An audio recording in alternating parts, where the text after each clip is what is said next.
This is the Ardennes, a vast forest of broadleaf and fir trees, hills and rivers that covers land in Belgium, France, and Luxembourg.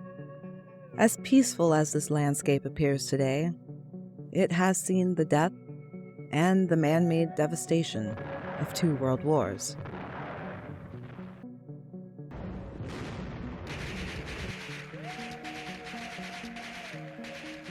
In 1944, screenwriter Robert Pirosh, a master sergeant in the 35th Infantry Division, was here, holding back the German counteroffensive during the Battle of the Bulge. A critical episode in this battle was the Siege of Bastogne. From December 20th to the 27th, 1944, the 101st Airborne Division, along with elements of the 10th Armored Division, defended the strategic town of Bastogne against a relentless German onslaught. Isolated, encircled by the enemy, and enduring harsh winter conditions, dwindling ammunition, food, and medical supplies, they withstood intense artillery bombardments and fierce infantry attacks until the siege was broken on December 26. During the war, Pirosh would receive a Bronze Star, and today he is most famously remembered for writing an epic 1934 cover letter that gets recited by the likes of Benedict Cumberbatch. But Pirosh, ever the writer, during the war kept a loose wartime account. Not exactly a diary, but notes and observations scribbled on old envelopes and on the back of Nazi propaganda leaflets. His intention wasn't to write a war story, just to document his experiences. But he took those notes and began to craft a screenplay about the men, like him, who'd fought in the Battle of the Bulge. He would later say the humor of his fellow GIs, the fury and the monotony of the doughboy's life in 3 campaigns changed my mind.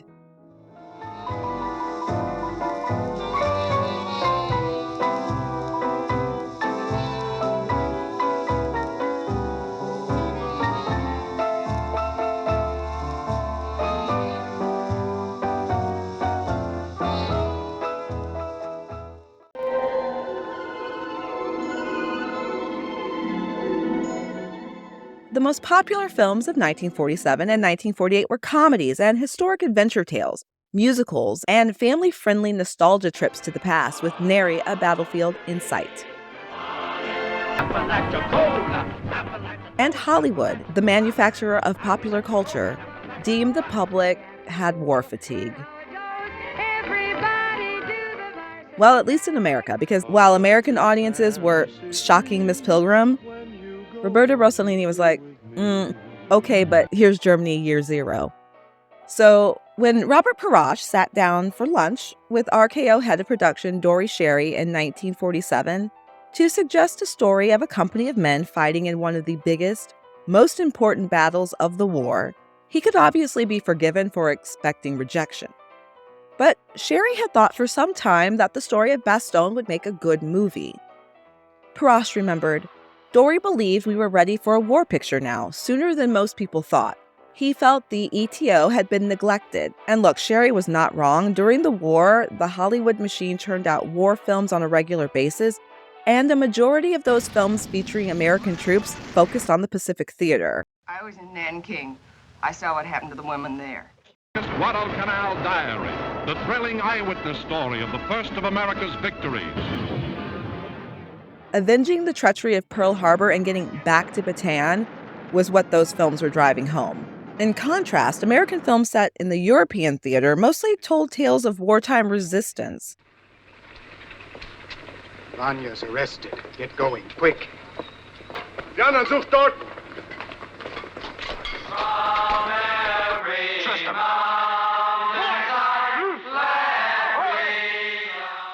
And focused on the plight of local populations against the vicious and brutal Nazi onslaught.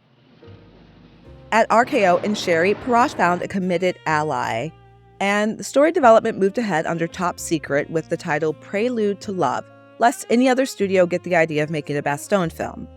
Later that year, Pirosh headed back to Bastogne for research. He said, I wanted to do a picture about the war. Not about the grand strategy, the Air Force, or the artillery, but about the infantry, and nothing about the infantry that wasn't from a rifleman's point of view. I guess I'm supposed to tell you what it was like up there in Belgium during the big German winter offensive. As small as the Bastogne pocket was, it's impossible for a guy like me to tell you the entire story. Pirosh chose to focus his story on a squad in the 101st Airborne Division. Sherry and Pirosh decided that the story of one squad was the stand-in story for all squads. Initially, Sherry looked outside RKO to cast the picture. He recalled in his 1979 autobiography, Heyday, I had talked to William Wellman about Battleground and had approached MGM for the loan of Ricardo Montalban and Van Johnson. Billy Grady, casting director at Metro, advised me that there was no chance to get any Metro stars. The studio didn't like the script. In the summer of 1948, RKO then announced the project with Fred Zinnemann directing and starring Robert Ryan, Robert Mitchum, and Victor Mature. Okay, so I'm picturing this, and I love all those guys, but I'm glad that's not the movie we got. In 1948, as Sherry and Pirosh are working towards getting their passion project into production, dark clouds are hovering over RKO. The studio was sold to Howard Hughes. And Hughes had the reputation of being, well, how should I put this? Eccentric, micromanaging, a meddler, a creep. He immediately started changing, for some reason, the ends of every picture that had been made in the studio. He'd like to phone people about 3 o'clock in the morning. Mr. Hughes involved himself, did he not, in your clothes a great deal? Drove us absolutely crazy. He had bungalows all over Hollywood, houses. He took me to one. And he said, here is a house I want you to have. Ida Lupino told me the same thing. I said, well, I've got a house of my own, thank you. More than that, I've got a husband and a child. Dory Sherry could read the writing on the wall. Sherry recalled his meeting with Hughes. He asked Hughes about the plans for Battleground. Sherry recounted that Hughes told him, I was to take Battleground off the production schedule, and I didn't let him continue. I told him he was doing what I feared he would do, that he wanted a messenger boy, not a studio head. I ended by telling him that he had my oral resignation and that by morning my written one would be in his hand. Before Sherry left RKO, he paid them $100,000 for the rights to the movie.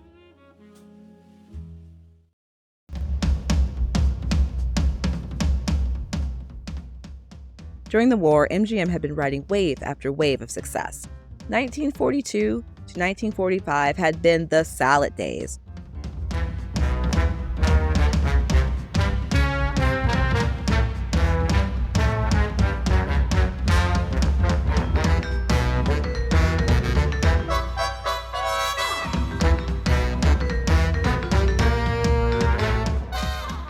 All the studios were making money, but MGM was making a lot of money.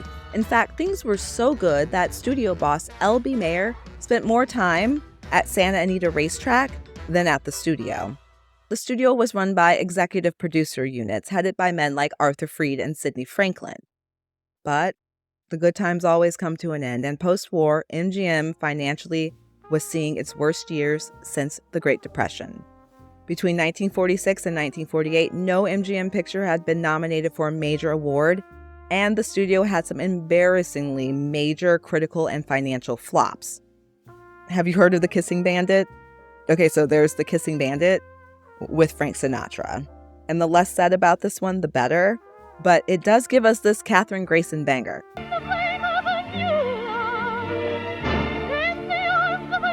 And then there was Vincent Minnelli and Gene Kelly's experimental and ahead of its time musical The Pirate, co-starring Judy Garland.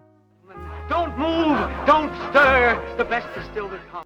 This one in the intervening years has found respect and an audience, but at the time of its release, it lost the studio $1 million against a $3.7 million budget. But the icing on the cake of 1948 was the decision in the Supreme Court case, the United States versus Paramount Pictures, commonly known as the Hollywood antitrust case.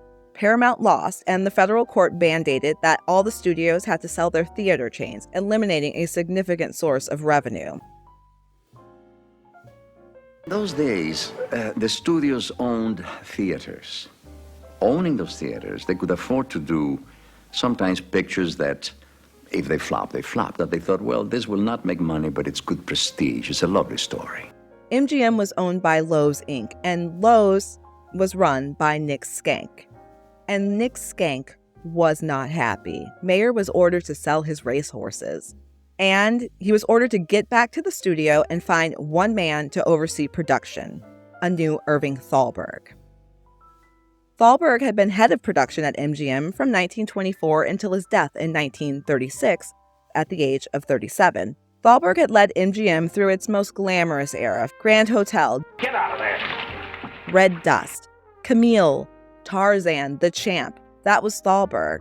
Now enter Dory Sherry, fresh from his resignation from RKO. Mayer recruited him back to the studio. In the late 30s and early 40s, Sherry had been a screenwriter at MGM.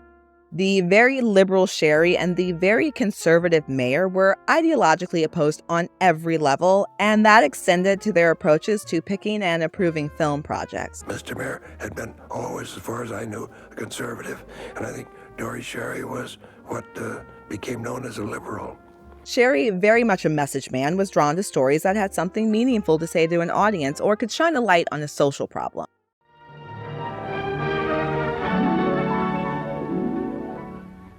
Ladies and gentlemen of the motion picture going public, I want to tell you about a film we've just completed called Crossfire. For Mayer, the movies meant escapism.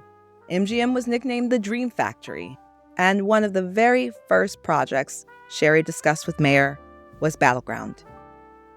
And unsurprisingly, Mayer said no. He did not want to make the Bastogne movie. He found the story depressing and believed the public was tired of war.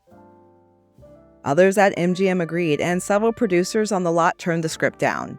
Battleground became known as Sherry's folly. Bill Grady called it a stinker.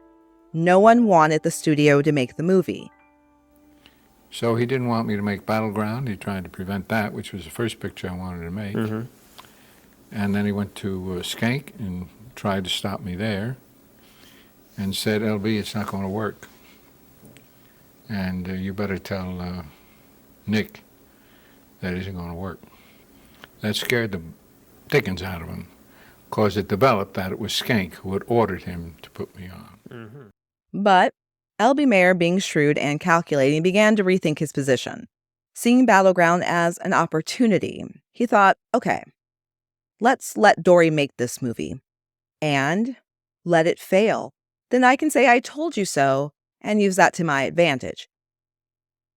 So Sherry's pet project went into pre-production with every expectation of failure. You up for the length of the war. I never had it so good before. The best you'll get in a bivouac. It's a whiff of cologne from a passing wax. Sound off. Picked to helm Battleground was director William Wild Bill Wellman. He'd been behind the camera on some certified classics like Wings, The Public Enemy, and A Star is Born, among others. And his pre-code films are some of the era's best, like Midnight Mary and Safe in Hell. He had picked up his name, Wild Bill, while serving as a World War I fighter pilot with the legendary Lafayette Escadrille. Wellman had seen war. He knew personally the intimate camaraderie amongst men in battle. He'd seen his friends die, and he'd been seriously injured when his plane was shot down. Injuries that would cause him pain for the rest of his life. It was this experience that allowed him to infuse 1928's Wings with authority and authenticity. For Wings, he'd even choreographed all the aerial sequences. I got in and went up and flew down and did it. It's a very simple thing. You just do a loop. You end up upside down and you undo yourself and come out and you fall on your head and you walk away from the thing. He made sure all his actors actually knew how to fly the planes. Wellman knew how to make a war picture. Most recently, he'd done it to great acclaim with 1945's The Story of G.I. Joe, based on the real-life experiences of frontline troops in Italy as documented by war correspondent Ernie Pyle.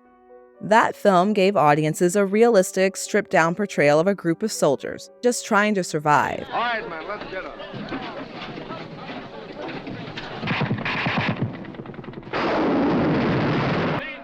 And Wellman would bring that energy to Battleground. The film was set to star one of the era's biggest leading men, Robert Taylor, with Van Johnson, John Hodiak, Ricardo Montalban, and George Murphy in the major supporting roles. And the ensemble cast included Marshall Thompson, James Whitmore, Leon Ames, Don Taylor, Richard Jekyll, Jerome Cortlandt, and Denise Darcel, making her American film debut as the only woman in the cast. Before filming began, Wellman set up a 3-week-long actors boot camp. If these guys were going to play soldiers on screen, they damn well better look authentic doing it. And we trained for 3 weeks out at a parade ground out here on Wilshire Boulevard. And we used to start the day going across the parade ground on our stomachs and finish the day by going back on our backs. And boy, I want to tell you, we were in shape. And finally, a general came out to look us over, and they couldn't tell the actors from the soldiers.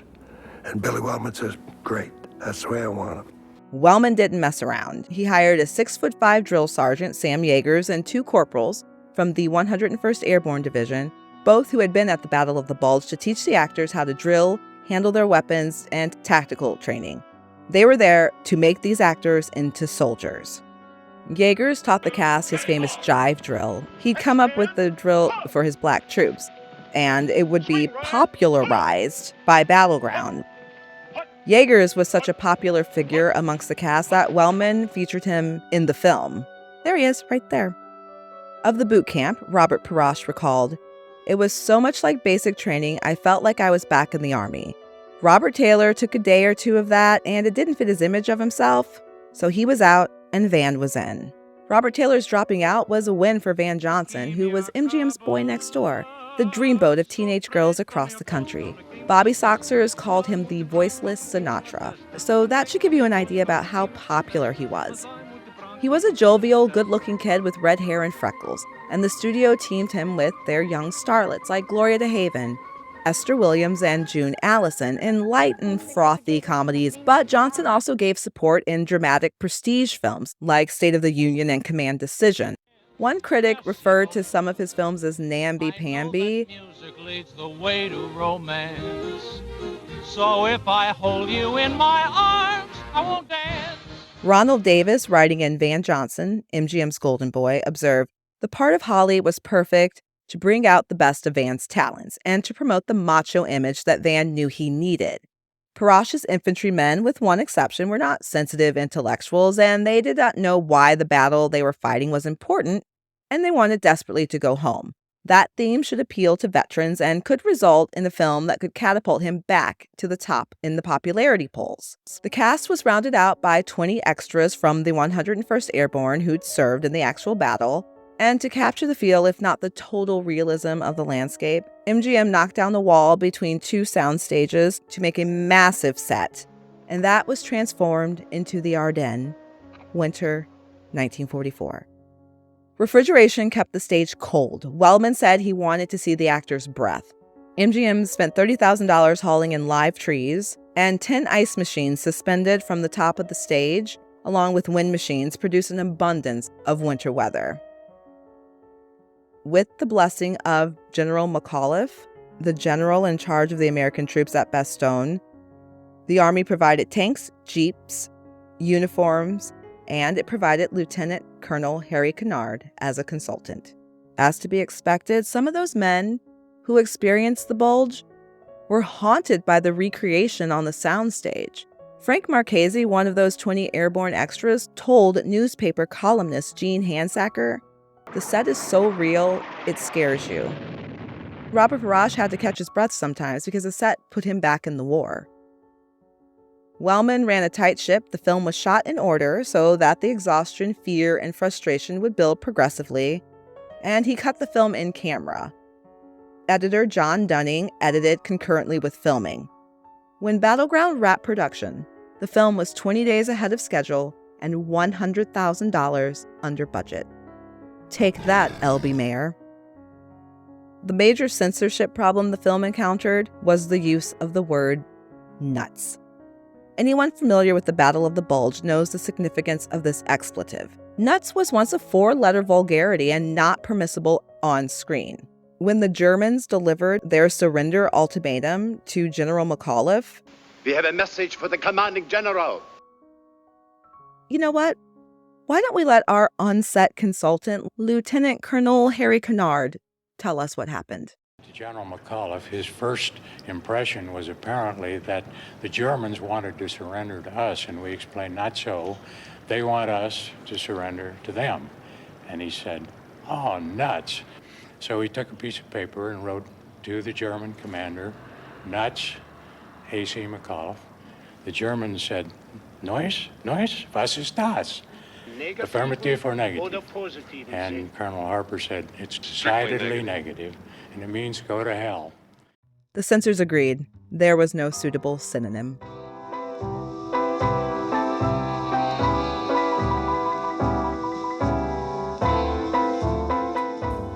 Three days after filming wrapped on Battleground, the cast and members of the 101st Airborne assembled to watch the first screening of the film. What they saw put an end to the talk of Sherry's folly. One of the veterans who appeared in the film told newspapers, there isn't an actor in it. Everyone and everything is strictly GI. That's for sure. That's for dang sure. Battleground has an active, driving energy. There's no glamorization. Just a group of 12 men of the 2nd Squad, 3rd Platoon of Item Company. Watching Battleground, war vets could hear themselves on screen. Leave your cots and grab your socks. He never had it so good. He found a home in the Army.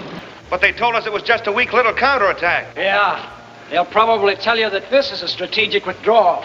3rd Platoon, anytime is a dirty detail.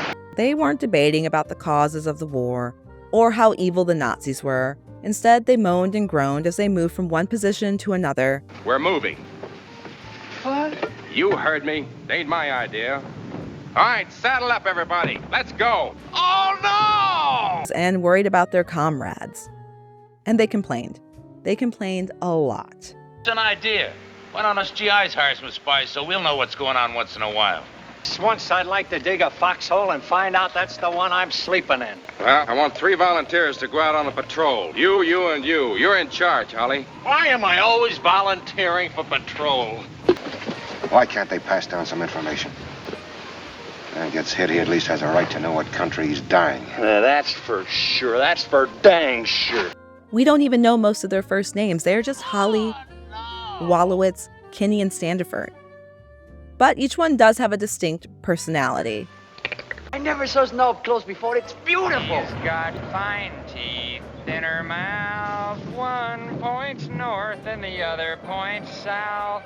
A review in the Lansing, Michigan State Journal highlighted the cast's portrayal, saying, the casting places actors Van Johnson, John Hodiak, Ricardo Montalban, and George Murphy in characterizations movie audiences will find hard to forget. Ex-GIs will find their best friends and buddies represented in characters like Holly, Jarvis, Rodriguez, and Pop. The names and faces may be slightly different, but GIs will recognize their pals in Uncle Sam's Army. One of the most significant choices Wellman made was not to score the film. The absence of music allows the sounds of war, such as gunfire, explosions, a boy crying for his mother, Mama, Mama, to take center stage. Mama. But also the sounds of nature, especially the crunching of snow underfoot, strong winds breaking and exploding branches. The silence or ambient sounds during certain scenes, in this case, is much more powerful than music in conveying an emotional weight and intensity. The patrol scene, I think, is a perfect example of this. Jarvis, Holly, and Rodriguez set out on a patrol, and they come across a small group of Germans who have infiltrated behind the Americans' line. Come on the double. They're crouched. Now, you can imagine in another film the scene would have had a tense and dramatic score. But in Battleground, this is what we hear.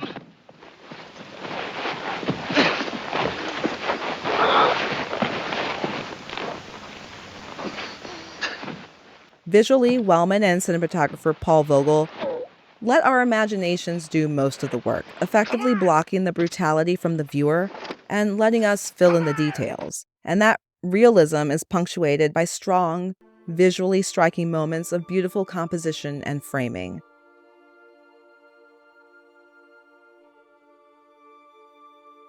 And then there's the fog, which is ever present, sometimes as thick as pea soup, and at other times just floating around on the periphery. It hovers above or it creeps around the men.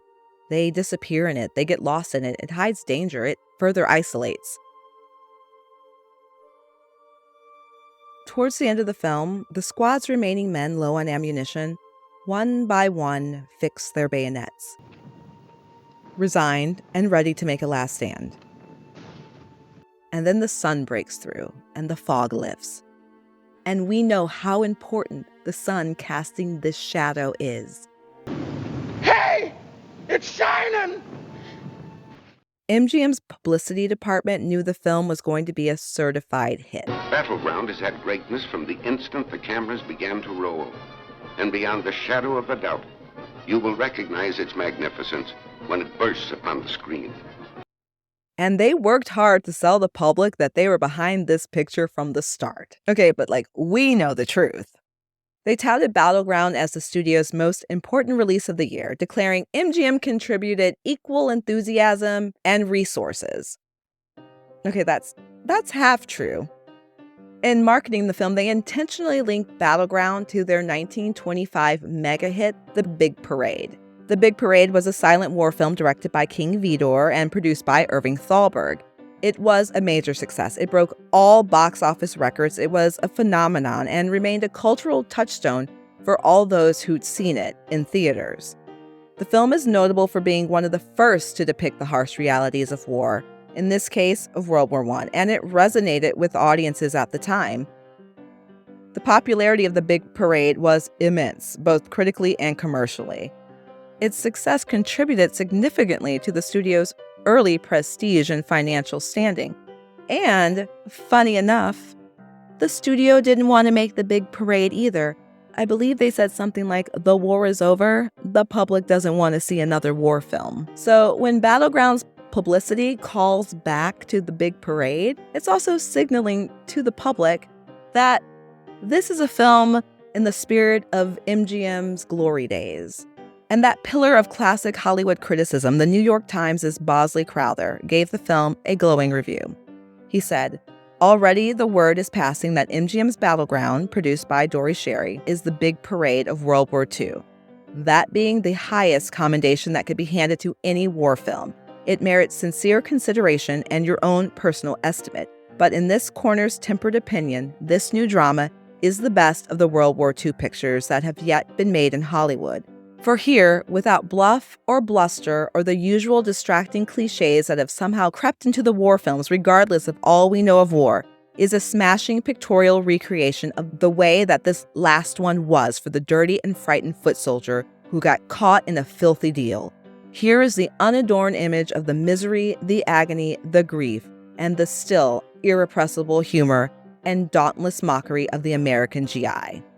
Mr. Sherry and his associates have crystallized the personal feel of warfare so that it has the sharpness and clarity of a cold, white gem." Battleground was MGM's most profitable film in 5 years. It made $5 million.